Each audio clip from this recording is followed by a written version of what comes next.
Hoje eu tenho aqui um convidado revolucionário.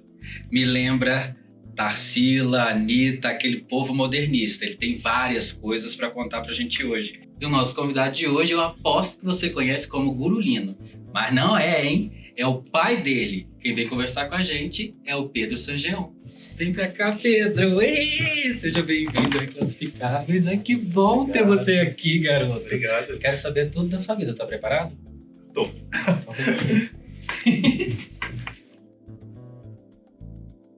Sejam muito bem-vindos ao Inclassificáveis de hoje. Eu sou Bruno Ferraz. Minha roupinha é uma camiseta cinza, uma calça cinza um pouco mais escuro. Tô com alguns acessórios prata, unha preta com dourado. A gente tá no Teatro do Brasília Shopping, atrás de mim, do meu convidado de hoje, Pedro Sangeon. Nós temos poltronas vermelhas. E aí, Pedro, como é que você tá?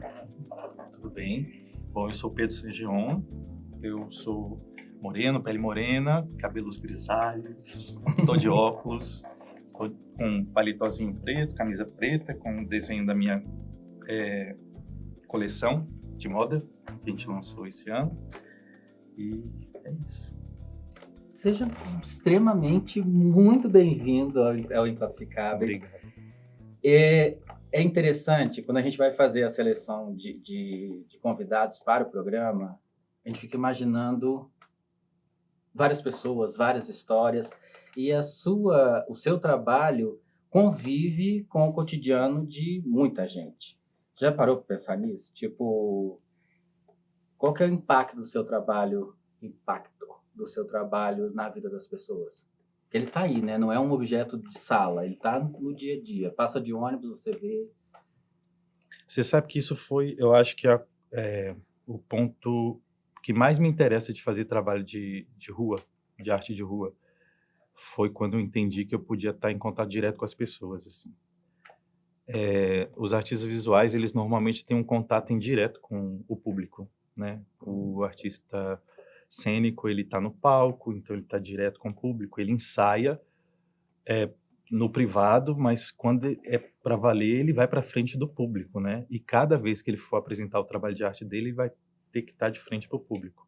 E o músico também. É diferente de alguma forma, né? E o artista visual, normalmente, quando ele está para valer, ele está mostrando uma escultura, um quadro, e ele está indireto, né? O holofote está no trabalho em si, né? No objeto que ele criou. Então, desenhistas e pintores é um tipo de gente um pouco mais reservada, mas fica por trás ali das câmeras, né? E eu aprendi isso na faculdade de artes lá do UNB, com uma professora maravilhosa que a gente teve, que ela inventou uma matéria para ela poder ensinar a gente que na época não tinha no currículo, que chamava Performance, Instalação, Intervenção. E a gente foi aprender, chegamos lá, todo mundo achando que saber desenhar e pintar era ser um artista, né? E ela falou, gente, preciso quebrar a cabeça dessa galera. E ela fez essa matéria e ela literalmente rachou nossa cabeça e me ajudou muito a ter o olho para a intervenção urbana, né? Tipo, eu posso intervir diretamente no corpo da cidade e ter contato com essa massa de pensamento da cidade. Com o tempo, eu fui entendendo também melhor como interagir com a cidade, né? Inclusive, lugares que eu decido não fazer, não pintar e tal, também é uma forma de interagir, sabe? Porque cada artista de rua tem uma forma de pensar e entender a cidade, como quer agir na cidade. E eu também, assim, lugares que eu não pinto quer dizer algo também, sabe? Então, enfim, tem gente que quer pintar qualquer lugar, de qualquer forma, porque quer deixar aquilo ali para ser visto. E meu negócio não é muito esse, assim. Apesar de muita gente falar assim, nossa, mas tem desenho seu pela cidade inteira. Eu sei que não tem. Aí a pessoa tem sim, eu falo, cara, eu que pintei. Não entrega aqueles números. Isso aí fica no imaginário coletivo. Deixa eu te falar.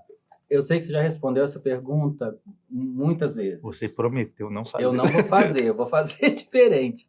Mas falando do Lino, falando do Guru, falando dessa turma toda que vem ali, a gente trocou que tem a ver com religiosidade.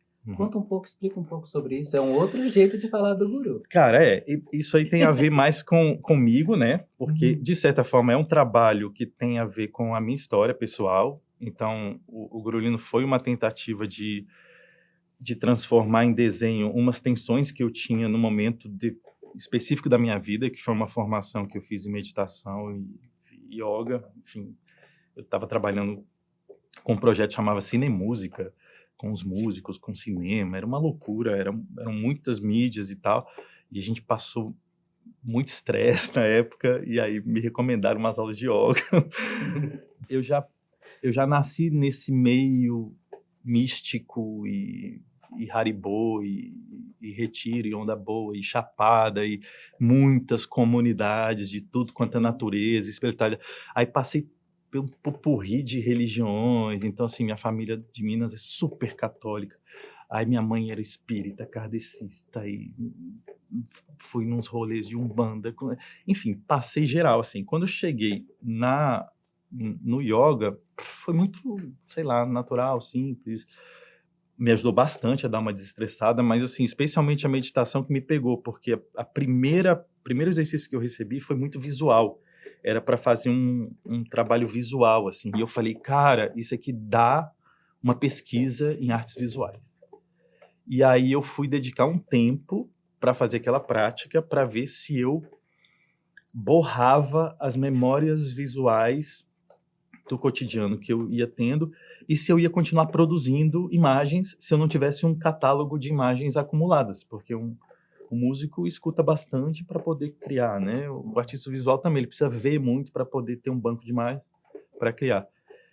E eu falei, pô, e se eu não tiver banco nenhum, né? Se eu todo dia fizer essa meditação aqui, que é uma espécie de borramento, assim, apagamento dessas memórias, dessas imagens lixo que a gente acumula muito de visão periférica na rua e tal. Com yoga, você conseguiu se livrar dessas imagens lixo?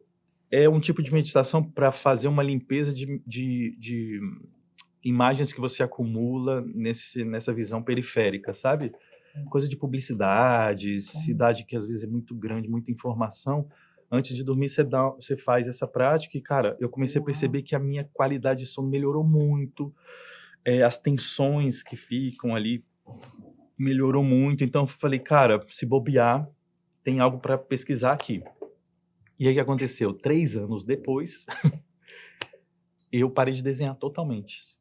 Minha mão, eu dei tchau para ela, falei, olha, muito obrigado, desenhamos desde criança, e agora parou.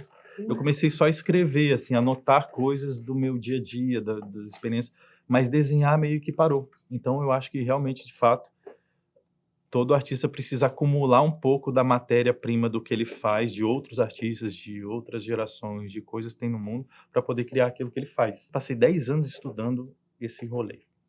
E foi daí que eu tirei os textos, esse universo dos personagens, que começa com o Lino, né, que tem muito a ver comigo, e os outros personagens são uma espécie de resposta às perguntas existenciais dele. Então é ele conversando com ele mesmo, assim.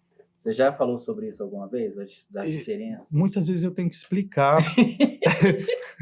Olha, eu no mesmo lugar de novo. Não, né? Eu tenho que explicar porque, de fato, eu sabia que quando eu comecei a fazer isso, eu sabia que eu ia ter um tempo para fazer esse trabalho, assim, longo.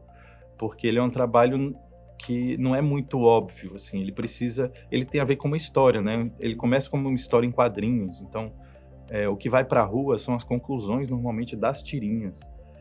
E não tem como, né, botar uma legenda e ficar explicando. O que eu podia fazer é ampliar, desdobrar esses mundos dos personagens e trazer material mais sólido a respeito disso. Então, muitos anos fazendo os murais, muitos anos fazendo tirinha no jornal, muita gente, né? Aí o jornal acabou, né? Porque ninguém vai mais ver jornal. Aí apareceu as redes sociais, que é muito parecido com o universo da rua. Porque na rua você faz um mural, é um post que você faz.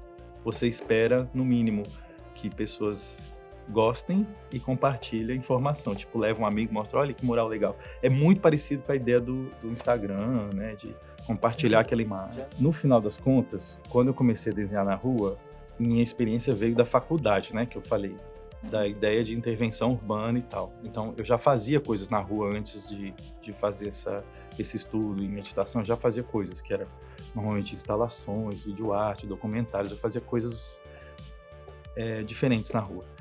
Com o tempo, vindo com o personagem, eu comecei a usar desenho na rua. E foi a primeira vez que eu fui usar o spray e tal, e entendi que existia esse universo do grafite, das pessoas que usam o spray e tal. E aí comecei a me inteirar desse mundo.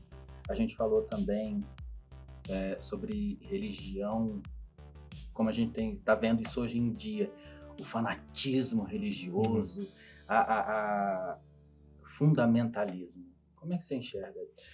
Eu acho que todo grupo espiritual vai esbarrar nesse lugar em algum momento. Se ele cresce, pode ser um grupinho de yoga, pode ser uma aula de yoga aqui. Se ele cresce, pode ser uma congregaçãozinha, que seja de umbanda, que seja de evangélicos, enfim, qualquer grupinho pequenininho. Se ele começa a crescer, vai entrar uma questão de poder, de influência, e aí cada um vai lidar de uma maneira. E eu acho que a grande maioria, conforme a coisa cresce desproporcionalmente, a quantidade de poder amassa literalmente assim as virtudes da pessoa, ou pelo menos revela melhor, né?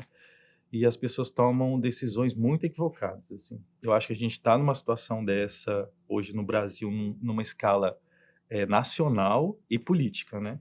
A gente viu nos últimos anos saírem dos seus esconderijos muita gente radical mesmo, né? Inclusive escondendo-se atrás de religião, da figura de Jesus e Deus, e não tem amor, é só raiva, é complexo isso, né? Entender essa galera.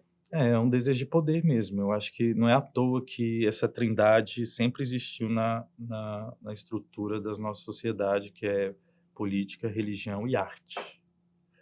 A gente trabalha com o invisível, né? Tipo, eu estou aqui conversando com vocês como se fosse uma coisa muito importante, porque eu faço um desenho. Onde está o poder disso? Está na influência que isso tem, que é uma ideia por trás. No final das contas, a política é a mesma coisa, a religião é a mesma coisa. É uma estrutura invisível de influências e poder. E aí vai de como cada um leva isso, né? Como cada um vai usar desse poder e dessa influência sobre os outros. Eu sei muito bem que trabalhando com arte eu vou criar certa influência com ideias na população, nas pessoas. Essa é a razão de fazer arte, né? Então, o artista que fala assim, não, meu trabalho não é político, ele está se ausentando como cidadão, como pessoa. É inevitável que seja político. A questão é o que você faz com isso. Se você ignora, você está fazendo algo. Você não está não fazendo. Você não pode sair de altas. Não existe altas. Política é uma questão assim, você pode não entender, mas que você está atuando pela sua ausência, a sua ausência é percebida, sabe? Você consegue encontrar inspiração na revolta, na raiva? É fundamental, senão eu não seria mais artista. Eu Certeza. percebi isso também. Inspiração assim, latente. A gente não é a maior parte do bolo, a inspiração não. É revolta. É fundamental. É ódio puro mesmo. É revolta de o que a gente poderia ser se a gente tivesse uma educação humana, de humanidade, de sensibilidade, de ternura, de amizade, de relacionamento comunitário e coletivo. A gente não tem isso. Então é revoltante. Eu quero que você fale, por favor, do livro que você está lançando, você contou. Eu quero saber onde é que a gente encontra produtos do Guru, o que você está produzindo, o que tem de novidade. Você está com uma camiseta linda, que é da sua coleção. No final do ano passado, a gente fez uma coleção com a Verdurão, que é uma marca muito incrível aqui de Brasília, tradicional, de muitos anos. E eles me convidaram para fazer essa coleção. Eles estão fazendo coleções com artistas locais, né? Fizeram com a Brix, que é uma muralista, para mim, é a melhor muralista que a gente tem em Brasília. E aí eu vi a coleção, achei incrível. E eles me chamaram na sequência, eu falei, nossa, vamos. E a gente fez muitas peças. Então tem desde vestido com estampa corrida, que foi uma coisa que eu sempre quis fazer, a camisetas, assim, tem para bebezinho, enfim, tem para todo mundo. Eu adoro o Edurão também.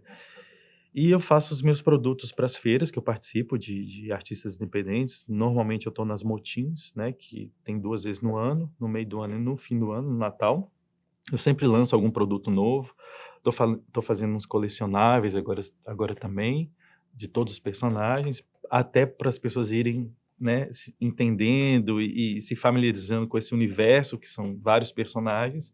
E o livro vai dar essa arrematada que eu tanto aguardo, né? Porque eu faço tirinhas há 10 anos no jornal e a gente nunca compilou isso num livro para as pessoas entenderem que existe um universo ali de conversas. Então o livro é todo de tirinhas que as pessoas já viram nos jornais, ele vem, tem novidade ali no meio.